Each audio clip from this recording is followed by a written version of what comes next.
Kimberly Reuter, business advisor and supply chain expert. And welcome back to my podcast, The Morning Mood. Today, I want to talk to you about steamship lines. A couple weeks ago, I think it was it now by this time, I was invited to speak at a panel up in Baltimore.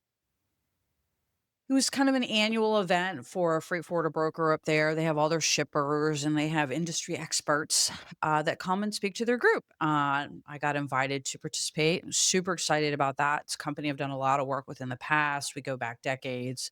And of course, I always love going to Baltimore.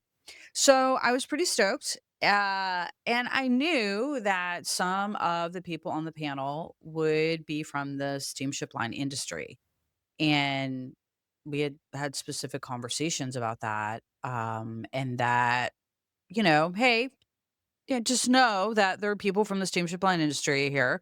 And the people who invited me knew that I had pretty strong opinions about what had been going on in the steamship line industry in the last 5 or 6 years or so. So, as you guys have as my moodies, I almost called y'all my nudies. I guess you could be my nudies. I don't know, but you're my moodies for sure. As y'all know me now, I certainly went in there and just stepped right in it. I'm not even gonna try to be funny about it. I pissed that man off. Because I have opinions. And so if you guys are not in the supply chain import industry and you're not sure what I'm talking about in steamship line and what's been going on with the ocean carriers, they don't like to be called steamship lines anymore because they don't use steam. Okay, whatever. They still call it a Hoover and it's a vacuum, but whatever.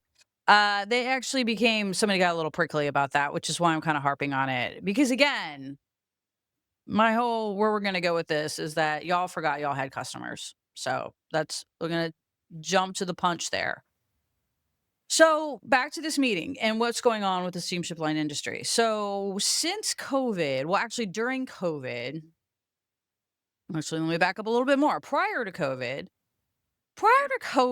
steamship ocean freight was fairly stable. Air freight was the one that got a little wonky every now and then. But ocean freight, for the most part, stayed pretty stable. You signed a contract with the carrier.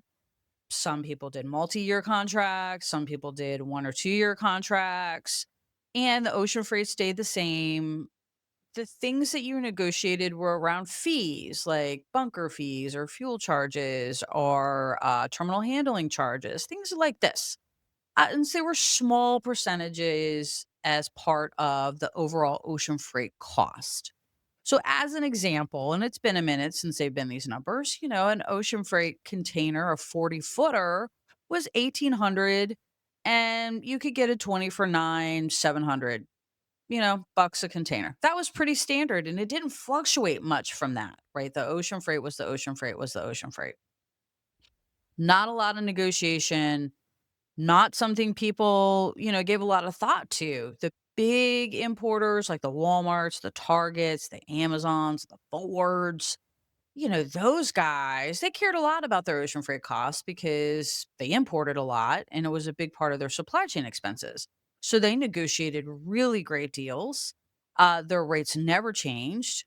And I don't want to say they're written in stone, but they were pretty solid. And they negotiated big rates. They never had problems getting anything on any containers. They never had problems getting anything on a ship. Occasionally, something might roll or slip, but it was rare for it to happen. And the import was so predictable that you could just bake it into your supply chain cost, your landed cost. It was very predictable. You could build a 2 3 year plan on your ocean freight. You knew how much approximately it was going to increase year by year. Then COVID happened. And we had shutdowns, and we had not just the ports shut down, the truckers couldn't work. And this is not 100% about ocean carriers at all. The whole world came to a screeching halt. We all knew it. We lived it. We saw it. We were there. Ocean freight went through the roof. A lot of times because the terminal costs went through the roof, the actual fuel costs were going up, the operating costs were going up. It was crazy. And if you guys think back to those dozens and dozens and dozens of ships sitting off of Long Beach.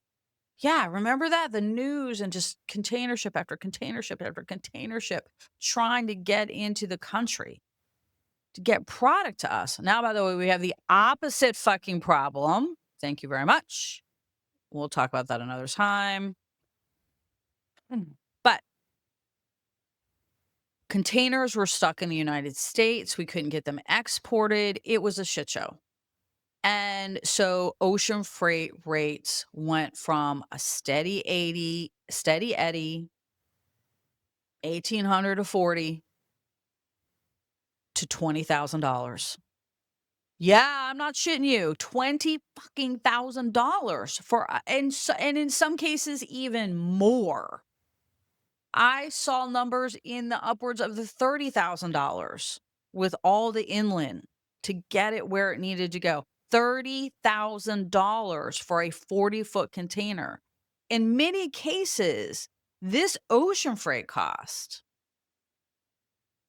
sucked up any margin, any profit, anything. Like they couldn't. There were times that importers I was working directly with were like, we can't even afford to bring it in. We're going to lose money if we bring this product in.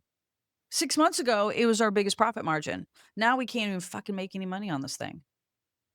And this is when the early tariffs were still around. Okay, y'all remember all that?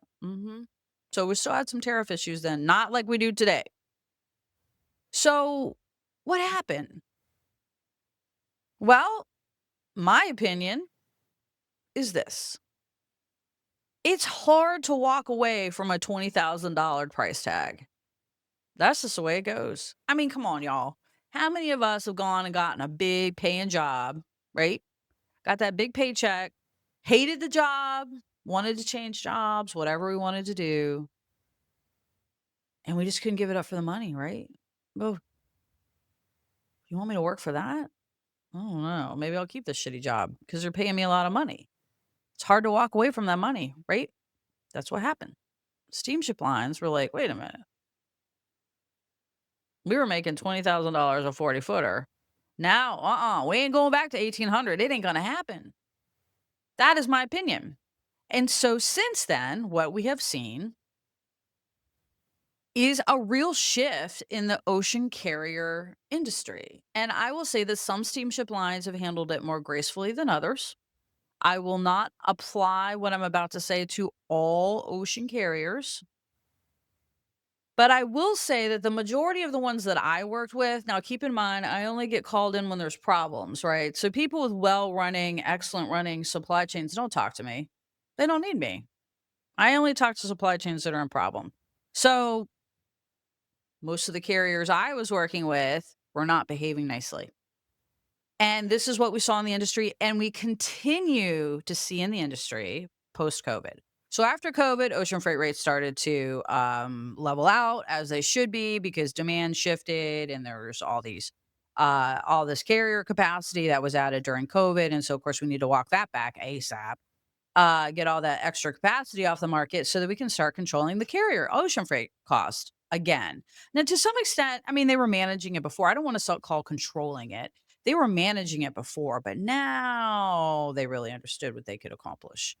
And so, what we've seen since the post COVID is this thing. We've seen ocean freight rates have gone down, not to pre COVID levels. And I don't know if you would expect that, to be totally honest. I mean, there's, inflation and cost of living. I mean, rates do go up. But what we see now and what really pisses me off and where I see the abuse, and I'm just going to say it, the thuggishness of it all is the PSS. Now, PSS stands for, or used to stand for, I don't know what the fuck it stands for now. It used to stand for peak season surcharge. And you only saw this little buddy probably September, October, November. It would rear its head. It was kind of around the holidays, the Christmas peak season. And it was a pre-negotiated charge generally. You knew it was gonna come. And it was a couple $100. It was, maybe 10%, 15%. It was a couple $100. It didn't kill you. And if you were a major player swinging around, a couple thousand containers a month, you didn't pay it. Because let's be honest, you want my freight or not, bitch. So, post-COVID, things have changed. And the ocean carriers now are arbitrarily, I'm gonna say it, arbitrary, because, you tell me when peak fucking season is, all right? Applying this peak season charge. And it's not that the charge, I don't have a problem with the charge. Originally, it started with, hey, we have a big surge in demand around this time of year. We have to charge a little extra. That's just the way it works. I get it. And it also ensured that your stuff got on the vessel, et cetera, et cetera. Like I said, if you were swinging around thousands, you didn't really pay it. But that's how things worked. Now, and I'm talking about right now, what happens is the ocean freight carriers are applying a peak season surcharge when they see a surge in demand, regardless of the time of year. So we're seeing peak season surcharges in April, February, June, July, just arbitrary shit. And it's not a couple $100, it's a few thousand. It is so bad there are cases where it's actually doubling, if not tripling, the ocean freight cost for a carrier or for a importer because of the rate that they negotiated previously. Now, good on them for negotiating a good rate that's nice and low. But now they're contracted ocean freight carrier with a contract that specifically says there will only be mutually agreed PSS or no PSS at all, has come back and said you need to pay $2,000 and peak season surcharges on top of your ocean freight. That is in addition to. And since, a week or so goes by, and since you didn't take me up on that $2,000 offer, now it's 4 because now I'm pissed off. Yeah. And now I'm just going to make you pay because I'm the ocean carrier and I can charge you PSS whenever I want. And that is the behavior that I have seen from the ocean carriers, my personal experience. Now, again, I want to say that not all ocean carriers are doing this. Many are not operating like this and are good partners. But I do see major ocean freight carriers treating their shippers this way. And when you go back to them and you go with their contracts, you see this is what it said, and we said, and we agreed, they go, well, if you want your ocean freight, if you want your cargo on a ship, well, you're gonna have to pay it. I mean, we'll try. We'll try to get it on. I mean, we'll do our best. But we can't promise you unless you pay this $2,000 extortion fee. So obviously, this is a big point of contention for me, and I don't agree with it. And I think it's absolute bullshit. Most of the people that I work with in the industry that are not ocean carriers also think it's absolute bullshit. It has jeopardized many small freight forwarders and put out a lot of importers and shippers out of business because they can't keep up with it. And so that is the state of our ocean carriers today. And here's another thing too. When you go to the ocean carriers, I bought all this up not specifically as directly as I'm talking to you guys about now, but I did mention this in this panel, and the executive from the ocean carrier lost his mind. Like, he lost control of himself. I'm just going to say it. Like, multiple times I tried to get him under control and he couldn't do it. It was so bad. He was so defensive about how they're behaving that he went to petroleum to defend himself. He was like, yeah, back in 1970, gas cost like 48 cents and now it costs, $4 and nobody's, I'm like, dude, there's so much about economy. The fact that you can't actually explain it leads me to believe that you don't even fucking know. You're all just making shit up. And if you have to go to petroleum to defend your position, I mean, you've already lost the argument. Just walk away with some pride. That's all you got to do with that one. Don't try to defend yourself with petroleum. But here's my message to the ocean carriers. It has gotten so out of control. And my message to everyone in supply chain, or even if you're curious about supply chain, because I'm going to tell you something that happened before and it's about ready to happen again. Yeah. Mhm. Yep. Get your crystal ball out. I'm about ready to predict the future. Here it comes.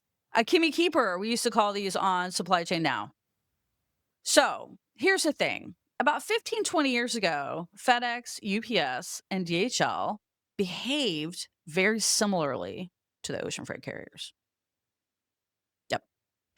So this was early days. We talk about earlier days at Amazon. This is back when UPS was the 600-pound gorilla and Amazon, occasionally had to bend a knee to make a deal.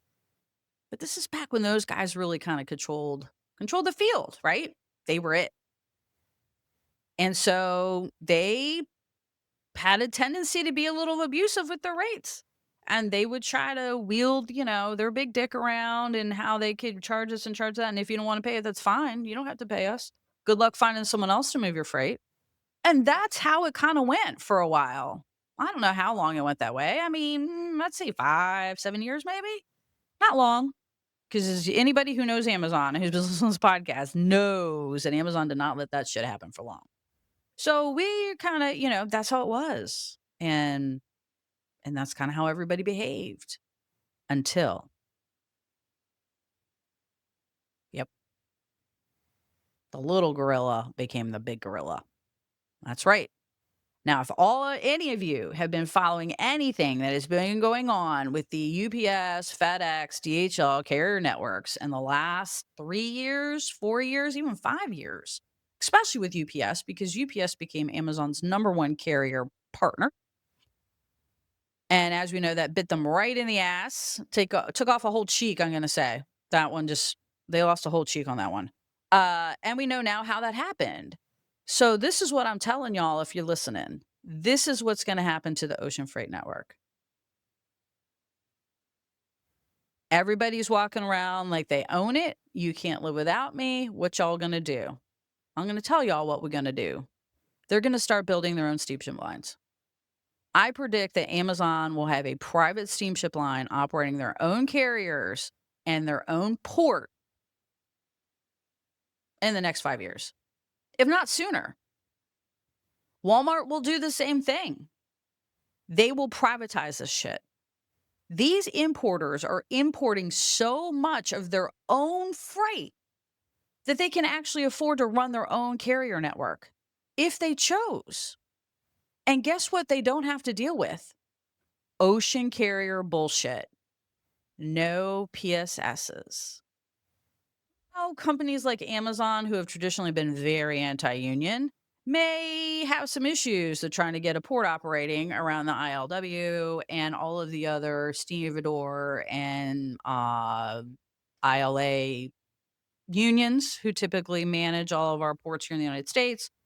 Good or bad, I do have thoughts on that too. We're going to have to modernize at some point, guys. But there is a potential that they could completely privatize it. And when that happens, we will be talking about ocean freight carriers the way that we talk about UPS today. Yeah. Yep. That is my prediction, people. They will start dropping like flies, laying off people. Yep.